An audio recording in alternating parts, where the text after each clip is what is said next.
ഉന്നതത്തിൽ നിന്നും ഉദയരശ്മി. 2016 ഡിസംബർ 11 മംഗലവാർത്ത 3-ാം ഞായർ. ലൂക്കായുടെ സുവിശേഷം 1-ാം അധ്യായം 57 മുതൽ 66 വരെ വാക്യങ്ങൾ. സ്നാപക യോഹന്നാന്റെ ജനനമാണ് വിചിന്തന വിഷയം.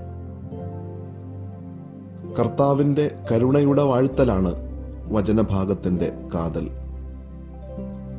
യോഹന്നാൻ എന്നതിലും യുക്തമായ മറ്റൊരു നാമം കുഞ്ഞിന് നൽകാൻ അവർക്കുണ്ടായിരുന്നില്ല. യോഹന്നാൻ എന്ന പേരിന്റെ അർത്ഥം ദൈവം കരുണാമയനാണ്, ദൈവം കരുണ കാണിച്ചിരിക്കുന്നു എന്നൊക്കെയാണ്. മൂകനായിരുന്ന നാളിലൊക്കെയും താൻ ഒരു വേള സംശയിച്ചു പോയ ദൈവ കരുണ മാത്രമായിരുന്നു തന്റെ ധ്യാന വിഷയമെന്ന് വ്യക്തമാക്കും വിധം കുഞ്ഞിന് യോഹന്നാൻ എന്ന പേരു നൽകാനാണ് സഖറിയായും നിശ്ചയിക്കുന്നത്.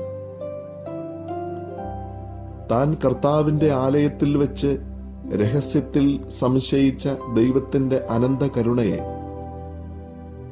തന്റെ ഭവനത്തിൽ വന്നു ചേർന്ന സർവർക്കും മുൻപിൽ അംഗീകരിച്ചുകൊണ്ട് എഴുത്തുപലകയിൽ ദൈവം കരുണയുള്ളവനാണ് അഥവാ യോഹന്നാൻ എന്ന് എളിമയോടെ സഖറിയ എഴുതുമ്പോൾ അത് ഉത്തമമായ ഒരു പ്രായശ്ചിത്തം കൂടിയാകുന്നു.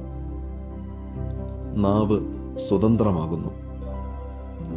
പ്രിയമുള്ളവരെ, അനുദിനവും അളവുകളില്ലാത്ത ദൈവകരുണയെ അനവരതം വാഴ്ത്തുവാനുള്ള കൃപയ്ക്കായി നമുക്കും പ്രാർത്ഥിക്കാം. Father Sebastian Chamakkala.